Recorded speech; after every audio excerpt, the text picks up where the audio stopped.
My dad had a diner, and so at a young age, I saw people struggling.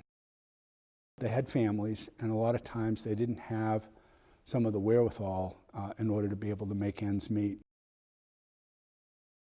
Our oldest child has severe physical disabilities, and so we face challenges as new parents that we never had anticipated we'd face before. When my mother was elderly, when she was in her 80s, she was having a lot of health concerns that when I was away during the day for coming down to Concord to work, nobody was really there with her.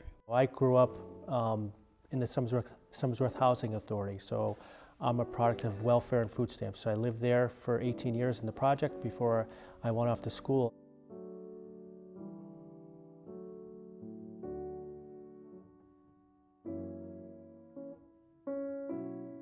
And because there was an early intervention center, Ritchie McFarland Center in this case, available in our community, we were able to learn how to help Ben learn. We were able to become better parents for him and better able to work in our community to make sure he was included. It was reassuring that she'd have a warm meal, or she'd have somebody at the door that she'd have to get up and see. So that meant a lot to me. My first associate's degree, New Hampshire Community College in Stratham, was paid for by Pell Grant. So I look at it as a very broad brush and how it's helped me as a young kid, you know, and then 4 college degrees later from the state of New Hampshire to be where I am today. It's just, to me, it's all good.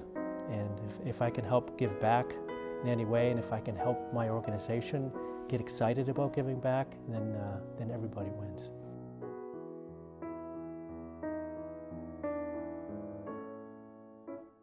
Look at your own family or your neighbors, because they're all touched by hardship in some form.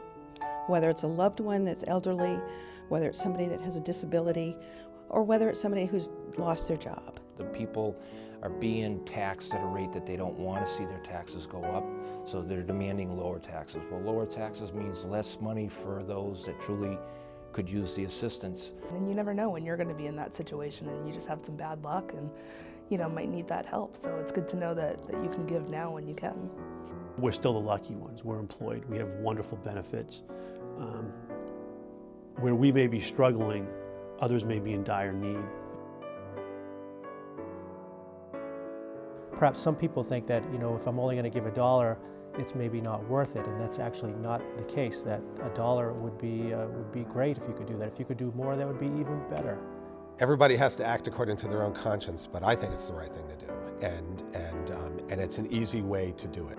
$1 a paycheck would mean a huge something to someone that doesn't have anything. Sometimes it's that small intervention, the small service that could be provided that would prevent something much more significant from occurring for that particular family. One of the reasons we're in public service is to provide service to the people of the state. And one way we can provide that service is by making a monetary contribution to the State Employees United Way campaign to assist those individuals that have run into some tough luck, and to assist them in that way is the best of situations for all of us. State employees are a great bunch of people, and they work under some very difficult circumstances, but they never lose focus of the fact that they're here to serve, and they understand that when we all come together and pitch in and make sure that the weakest among us is helped, then we all get stronger.